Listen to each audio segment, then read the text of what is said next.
What's up, Facebook Live? What's up, Blueprint Church? I have upgraded the beauty on this show today. Look at my beautiful, wonderful wife. We are here, not quarantined. No. It doesn't apply for us, so we are able to sit closer. Yeah, the rules apply to us. The rules apply to us, but it doesn't. Are us meaning, we are able to sit close together. Yes. Yeah. So we are excited. So Joe, what's up, man? You are the first official one on. You are on today. I am excited to go. I have my wonderful wife Angie here, and we are going to talk a little about the days ahead. When we talk about the days ahead, specifically the days ahead for our family, from a financial vantage point, we're going to talk about that, and so we're going to be spending some of the time talking about the days ahead financially, but also the days ahead, potentially spiritually, and specifically just around just praying. We may take some time on the later end just to talk about some prayer requests that you guys may have, and we may spend some time here just actually praying, and being able to list some prayer requests that we have, so that can populate your prayers that you guys have individually, but it can also populate our prayer list and our guide. So before we get started, in the days ahead, Angie, we've been doing I can't look at you because we've been doing a thing around kind of getting to know the people who are on here, and so we want to start with you and just kind of looking at, you're now 40, so I'm going to ask you the ice cream question. Like, what is your favorite ice cream? I already know the answer. What does that have to do with being 40? Well, because me and Pastor Lucius determined that when you're 40, that you can no longer kind of eat ice cream because of the lactose intolerance. Oh, yeah. And now that you are, you officially hit that. That happened a long time ago, though. Favorite ice cream. Favorite ice cream. You definitely know this because I've had it twice this month. Jenny's chocolate, what's it called? Texas sheet cake, dairy-free ice cream. So I just want you guys to know that the 40 and up rule has applied to my wife Angie, because she is also eating non-dairy. So just want you guys to know that it is a non-dairy. I told her my favorite ice cream, like if I was like I could choose any ice cream, my favorite ice cream would be pecan praline from Kilwins. That's my favorite. But right now, I'm loving Jenny's. I don't even know what it's called. Cinnamon bun. Sticky bun. Sticky bun. Something like that. Yeah, so it's Jenny's. I don't even know the name. I just tell them sticky bun, and then they know exactly what I want, and they get it. So there's people who are joining us online. Lavera, what's up? All the way from D.C., the DMV. What's up, you guys? Jackie Taylor, what's up? How are you doing? I'm excited, you guys. Tomorrow, Jackie Taylor will be on here, and she's going to be doing Acts chapter 18. So we're excited to have Jackie on here.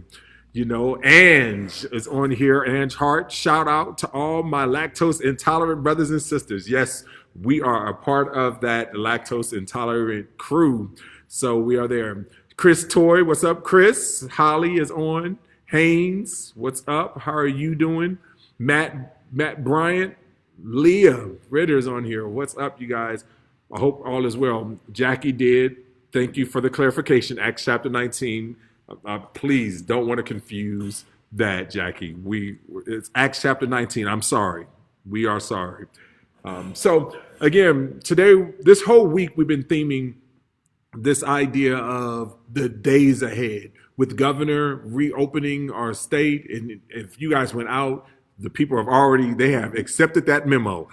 People are out and about. They're already, people on the Beltline never really did go in, but now that it is open, and people are ready to come back. I don't know what the barbershop scene, I don't know what the bowling scene, I don't know what all the scene looks like out there, but I know there was actually traffic the other day. I was driving to get some Chick-fil-A, and it was actually traffic. Yeah. So in the parks look like beaches. Yeah, so everything is back. Now it's like on vacation, because we don't have to go to work, but everything has been open. People have to work virtually. So when we're able to work virtually, we're able to do it. So we've been saying, all right, the days ahead, what does this look like for us? I was talking to somebody today, and what was interesting about it is that they said, thank you, Georgia, for being the guinea pigs to find out exactly. We're the guinea pigs on like reopening. And so we're the guinea pigs. We're going out there. We're going to see if we're going to be a part of the wave and all that. So we're just doing it. So we're talking about the days ahead. Yesterday we talked about just not being a part of the divide. You guys, don't be a part of the divide. Whether that's politically, racially, male, female, all the let's not, we are advocates. And so let's make sure that we continue to be advocates, that God has called us to be.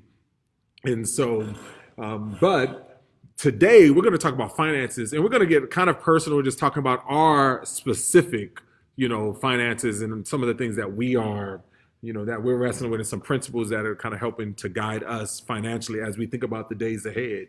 So, Angie, anytime I talk about finances, y'all don't want me just to talk about myself. I can talk some principally driven, but when it comes to the guru of finances, the implementation, the execution, implementation, the oversight, Angie is that person.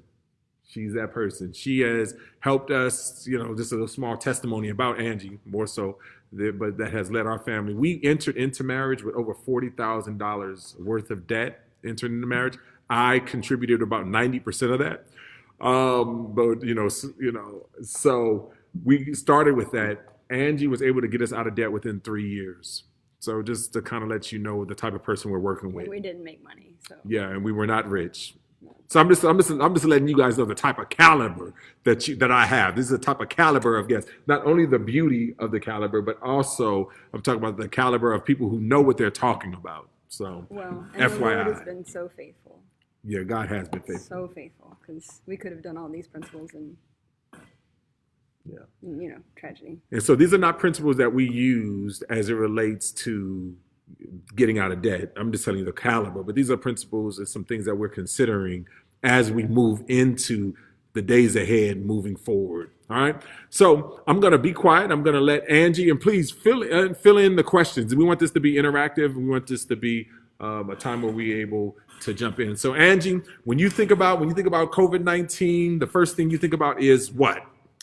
Well, the first thing I think about is just this, even before COVID, I think we operate on, and I think it's wise to operate on the assumption that, or not the assumption, on the practicalities that we're stewards, right?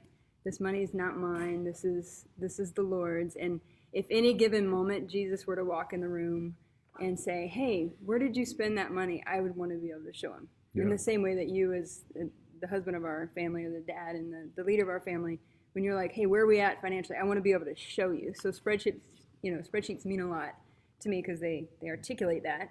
They're probably one of your love languages. Yeah. The ability to communicate on spreadsheets. When I get stressed out, I make a spreadsheet. Yes.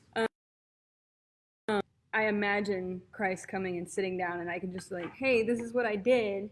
Here it is. And I can show him down to the penny, like, this is what I spent. I bought Jenny's ice cream. Mm-hmm. I enjoyed myself that day. I did this, So pre-COVID, that's a system we have, that every dime, every penny is accounted for, right? Right. And I think that's an important factor for us to recognize. And that goes with one of our aims as a church, is that generous stewards.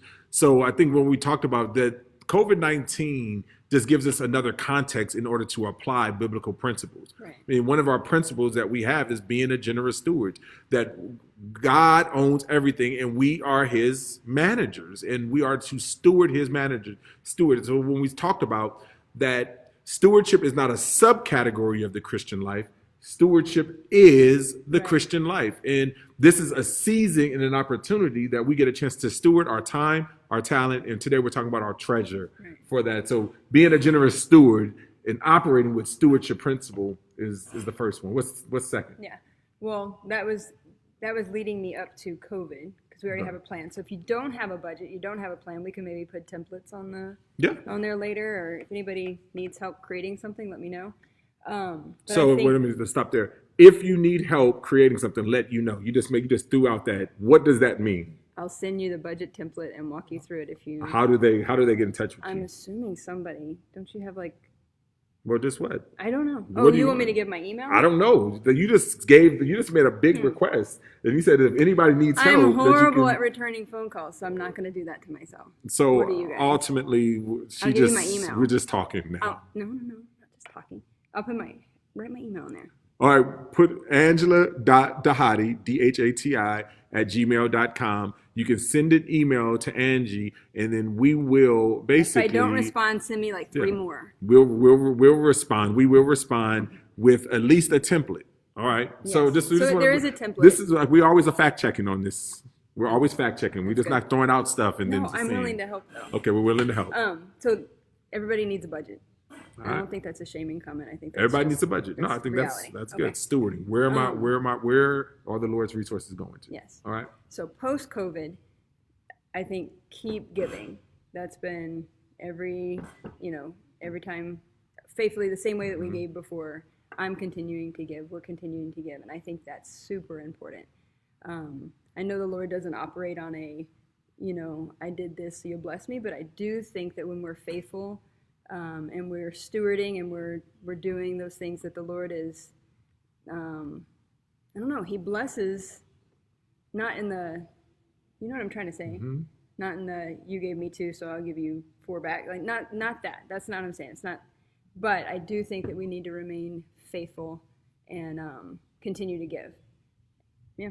So when with we're other things, like we have a small business, we have an Airbnb. So as that has completely taken a hit, we're not taking from our giving to in any way like fund the small business. We're taking from our entertainment and our Jenny's ice cream runs, and we're taking from other places. Giving is not what's affected right now. the first thing that goes is not our Right. giving to the Thank you, Lord. that's my Yeah. question. Thanks, Joe Harris. He says that every dollar is a free budgeting app anyone can download. So Okay. that may be another thing that everyone can look at is every dollar.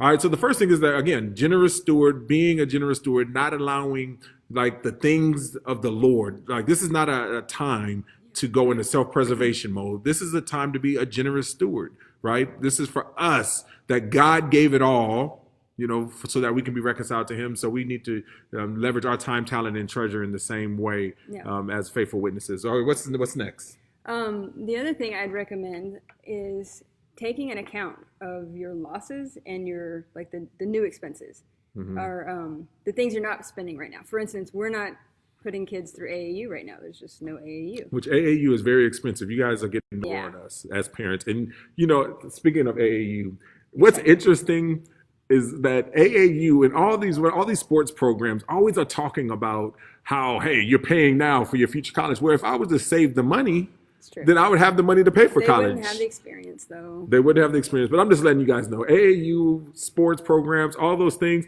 like it is a blessing. Save that money. Save that money right now, and making sure. I'm sorry, I'm sidetracked, but okay. So, for instance, we're taking that AA. Okay, so that would be on our column of things we're not spending right now that we did plan to spend that were in our budget. So we have a budget item sports because we have 6 kids and they all play. Another one might be date nights. We don't need as much money in date nights because we can't go to a restaurant. But we are still dating. Yeah. But we're going on bike rides and things like that. Thanks, babe. So maybe we're taking money. So anyway, all the things on one column that we're able to save right now, and then the things on the other column that are new expenses, i.e. grocery bill going up substantially. Kids can eat. Oh my gosh. They can eat. Little Dhati ate 7 chicken drumsticks. yesterday. 7 of them. I'm still trying to figure out how to eat. I don't know. And he looked hungry the whole time. And he kept on eating. Yeah, so grocery bill has gone up.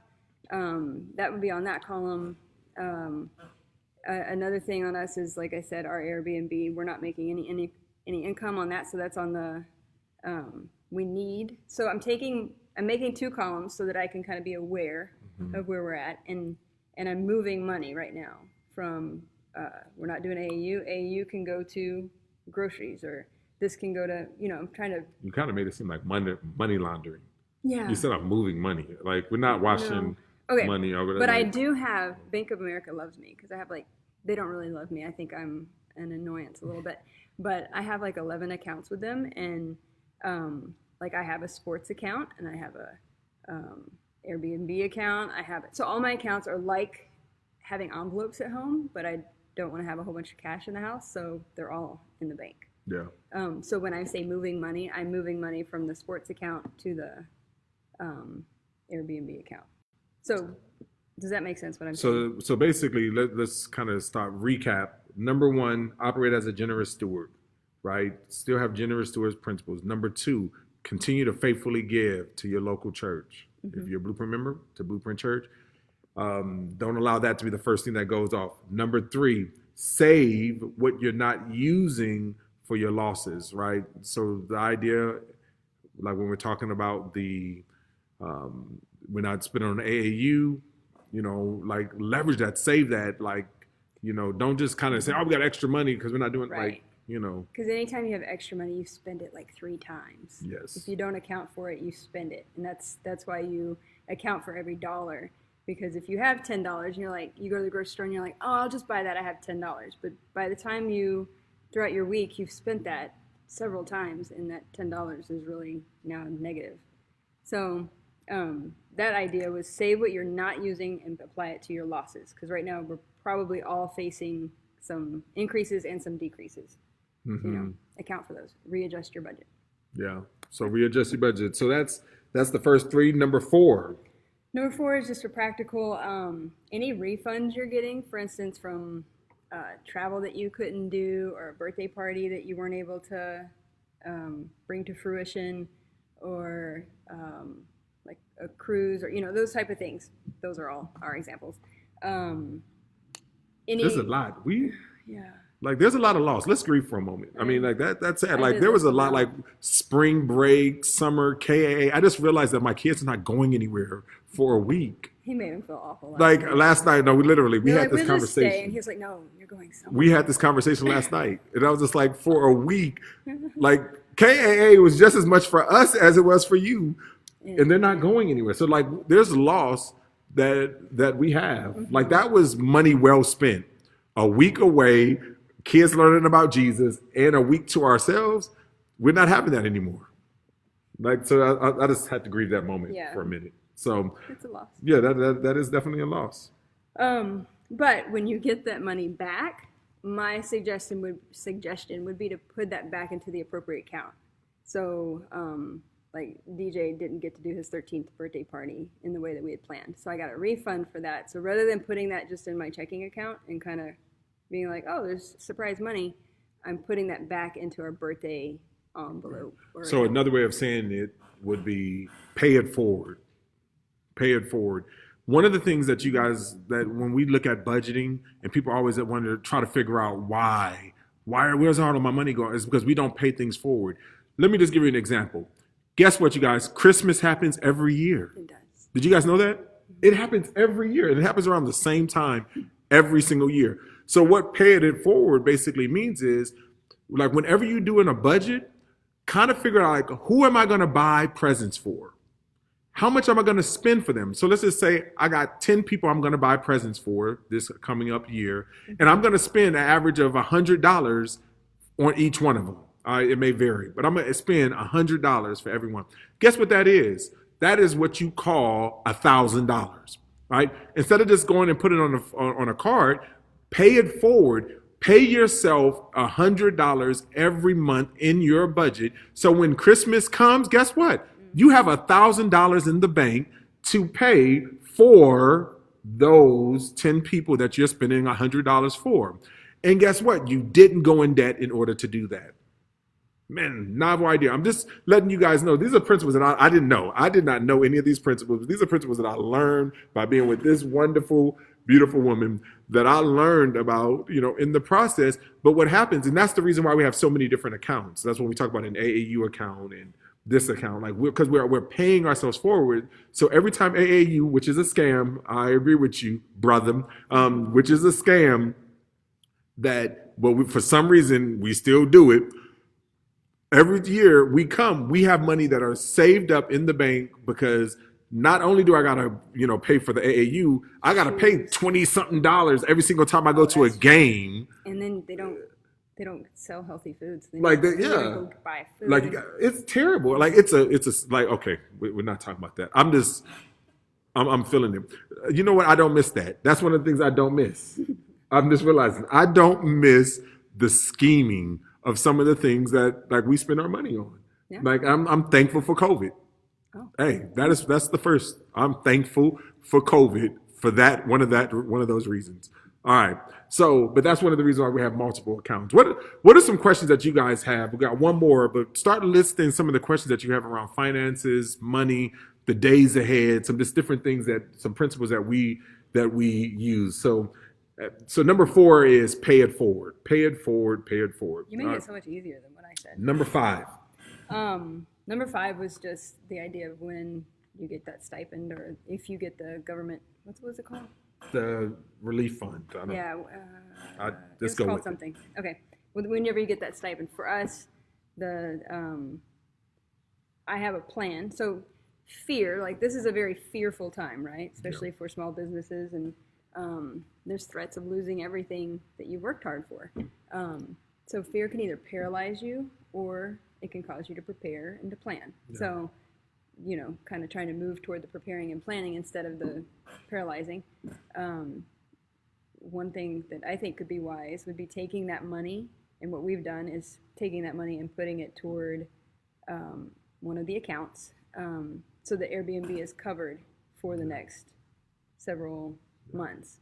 So we don't have to. I think the same example would be the time that the basement flooded. Yeah. So basically, what you're talking about is this plan for shortfalls. Yeah. Like anytime you go, buffers. Yeah, give yourself buffers. So anytime you go on a long trip, you got to get shocks on your car because there's going to be potholes along the way. Mm-hmm. So as you think about this COVID-19, the pandemic, recognize this, that there are going to be things that you don't know about and things that's going to hit you in a different way. And so what we're talking about is planning for those shortfalls or planning for the long haul. So an example that, that we have is that one of the things that we recognize, like especially when we was driving cars, older model cars, older model, or just cars, period, that somehow the car is going to break down once a year. Like, I don't care if it's new car, old car, like it is going to break down. It's going to get always a couple $100. And it's always going to be $200-$300.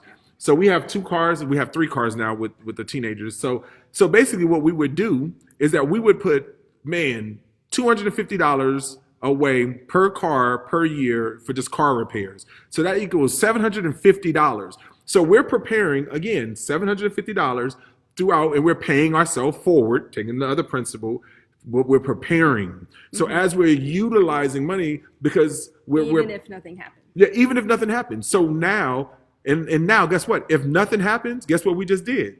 We're always prepared. So I think it's really important for you to understand that principle of paying it forward and also planning for the long haul and for bumps in the road. It's like having a meeting at noon and you're late. And so then when you're in traffic and you're like trying to whiz pie everybody to get to wherever you're trying to go and you're mad at everybody versus just kind of like calmly getting there. Yeah. I think that's the reality of having buffers, and that's time, but this would be money. Like when you have a plan, May doesn't seem scary right now because I have a way to pay for May. Right.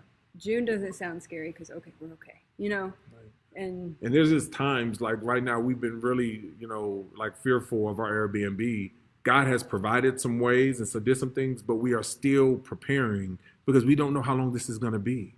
Like we may have to continue to have to pay the mortgage for for months. We don't know. So it's just really important. All right, we got a few minutes. Let's go to some of the questions. Hernan, what's up, Hernan? Jossie is on here. Lavera, we miss you. We miss you too. Lavera. Lecrae, what's up, man? How are you doing? Dennis has a question for us. Trying to build credit. Is it okay to get a credit card since being married? My wife and I paid cash for most of our things, so kind of hard to buy things like a house. I would say this answer depends on your ability, faithfulness, or your discipline, your level of discipline. If you can get a credit card and know that you'll pay it off before you incur any fees or interest, then sure, get a credit card. Use it for your there's lots of ways to use credit card for your benefit. We had another loss. We had a plan to go, side note, that was a sidetrack, but I'll tell you real quick. We were going to go to Europe for the summer. All of our airfare was covered. We was paying it forward for 3 years. 3 years we planned for this. We paid forward for 3 years. I'm not thankful for COVID right now. But all of our airfare was covered because of credit cards. But I would never, ever let the due date even come. So if a credit card is due on the 25th, I pay it on the 12th. You know, like we're never incurring interest. So if you can do that and you know that you'll do that, then sure, I think credit cards are fine. But if there's any doubt that when times get rough, you'll just kind of let that roll over, don't do it. Don't even put yourself in that position. Right. And I just think, so hear what she's saying. And this is not, I would not be in the category of the discipline enough. So let me just kind of go ahead and confess that. And then we also recognize that there's circumstances that you have to go dip into your credit card. But hear what she's saying. If you use a credit card to build up credit, make sure that you are every single day, or every single month, you're paying it off, so you're not paying interest. When you're not buying things you don't have cash in the bank already. So if I'm going to the store to buy, I don't know, I just bought a ceiling fan for something. But if I'm going to the store to buy a ceiling fan, I have ceiling fan money in my bank account before I put it on the credit card. So she's paying it forward. That's good. So we, Joe said we do the same thing with our bank accounts. One for car maintenance, crucial, cars break. Amen. It happens. When you prepare for like bumps in the road, then those things don't bring anxiety to you because you're prepared for it. Like, oh, the car broke down. Okay. Well, let's go get the money and let's go fix it. Holly says, since you have multiple accounts, do you have a certain account that you link to a debit card? I don't use debit cards. Yeah. I think debit cards are a bad idea because it's the first time I've ever had an overdraft fee was a debit card. And it's because we were both using the debit card. And so that's obviously a married scenario, but he was using it and I was using it and I didn't have time while both of us were using it to account for what was left, if that makes sense. Yeah. Debit cards come out immediately, and if you don't have it in there, you get all the fees. So I don't use debit cards. Yeah, and we just want to keep it clean, and also there's so many advantages right now to using credit cards. If you are able to pay off and you are a part of the discipline, right, as Dave Ramsey would say, is the geek versus the free spirit. I'm the free spirit. She's the geek. So we just need to do it. There's lots of questions coming. We're going to answer a lot quicker. All right. Leah, can you talk more about how you got a debt in 3 years, even though you weren't making a ton of money? Go ahead. Well, one is we always operated on one income. Yes. So I was in the military and Dhati was pastor. And so we operated on his income. And then everything that I made went toward debt. So that's one, which we got in lots of arguments about because, you have money, but then you don't have money. My philosophy was if we owe somebody something, it's not our money. So we don't get to go and do the things that we necessarily want to do. And also, I think anytime you have a plan and a measurable plan, it's more attainable. More attainable? Is that what I mean? So again, spreadsheets are my friend. So I have a spreadsheet right now of how we're going to get out of debt with our houses. And I know the exact date for each house, if that makes sense. So for that debt that we had, I could see that in 3 years, if we maintain this course, we will be out of debt. And so it was a little bit more motivating every time we wanted to go and spend, it's just $200, we can go on this trip or, whatever. I would say, okay, fine, but then we push it back to November 2000 or whatever year it was. Mm-hmm. And so it was a little more, your decisions had weight, I guess. And I think that the other thing is just being able to make sure that you are living within your means. We made a decision. This was just us making a decision that Angie did not have to work. She always had the freedom to work and actually has been working for the last 4 years. This past year was she was like, I don't want to work again. So we went back. So we've always maintained that idea of working with one budget. So anything that she's ever brought in would always go to debt or go to, savings or debt or, and those things are giving. So that was a principle that we've also had, but also just being aware of all these things that are going on. Like, hey, you can pay your mortgage off or you can defer your mortgage and those types of things. Mm-hmm. Like what's going to do it's not this. Like obviously, some of you have to do it because of circumstances. Yeah, they're not giving you free months. They are not giving you free months, right? But also, if you are in school and if you are a student in school, make sure that you know that it's deferred. One of the things that we were able to get out of debt simply is that, especially if you had a subsidized loan, everything that you are paying on a subsidized loan while you're still in school, like you say you're undergrad and now you're in grad school, we paid off quickly so that every dollar was going to the principal. Like whenever you can do things that you're paying off to the principal, it's better. So try to pay off principal if you can. So I think that's a critical thing. But again, we had a budget, so we weren't going out eating. We were very disciplined during those times, and we still are. But all right, we got to move quicker, Angie. That was not a good example of moving quicker. All right, if we have surplus, what are some good principles in discerning where, if you invest where do you invest if you're in? Honestly, I wouldn't right now. Yeah, I would. Yeah, I just would not. This is just not the great season to invest. There's too many variables. There's so many variables, so many things. I would just basically save and be intentional, about kind of the resources. If you have debt, those types of, like, if you have surplus right now, like, whether it's supporting and helping your brother, being a good neighbor, or like paying off debt, like this is the time to do that. Great. My wife, I think this, Let me read for you. Go ahead. My wife, I think, is like yours, sir. She's not letting that happen. Great. That helps a lot. Okay. He's saying we're similar. All right. Go ahead. I was reading it fast, silent. We have been developing a plan to make sure we have money in the account before the credit cards. Yes, that's a great idea. Got to do that. All right. Lecrae says, how do you teach kids to understand financial principles? They're so fun because they literally think money grows on trees, right? I always thought that was funny, and then one argued with us, well, technically it's paper. And, we don't buy our kids hardly anything. Yep. Our high schoolers, we give them a budget. They get $60 a month, and they have to get everything out of that. That includes their field trips, their new shoes, whatever they want, and then they can get a job. And our oldest one she doesn't have a job right now. I guess she's furloughed. All that's on her own and through her job. And then the other high schooler doesn't have a job because she's so into sports, but she has to do with the $60 a month or babysit, or I have things like mowing the grass that I would pay somebody for. I'm like, hey, anybody wants to do it, or I can hire somebody. And then sometimes the kids will step up.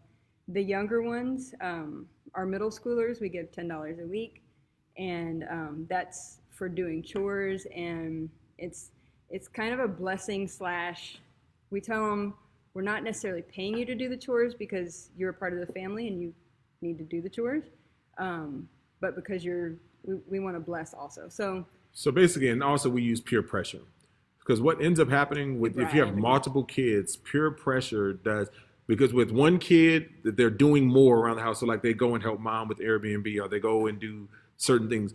Peer pressure works because now they have more money to go spend things. It's like, oh, well, maybe I should go do that as well. Or maybe I can't go. And what happens is that now they're utilizing money, but because when they're making decisions, it forces them. So these are some real-time applications. And what I've learned is that nothing like having real peer pressure is some of the greatest advantages of making them steward money. Because when we say, hey, we're about to go to the store and buy some Chick-fil-A. Oh, we want Chick-fil-A. No. Like there are times we do pay for everyone. We have family night and things like that. Yeah. Where we pay for everybody. But it's clear, they'll ask, is this a family thing or is this a... Yeah, that is a question. But they have sibling night, and on sibling night, they go and do their own thing. And if they go to, well, they can't right now, but if they go to IHOP or something like that, that's not mom and dad's credit card that's being used. They each go with their money. And then a lot of times they're having to, we want you to come, Trinity. It's always Trinity. Trinity's not, she's a free bird.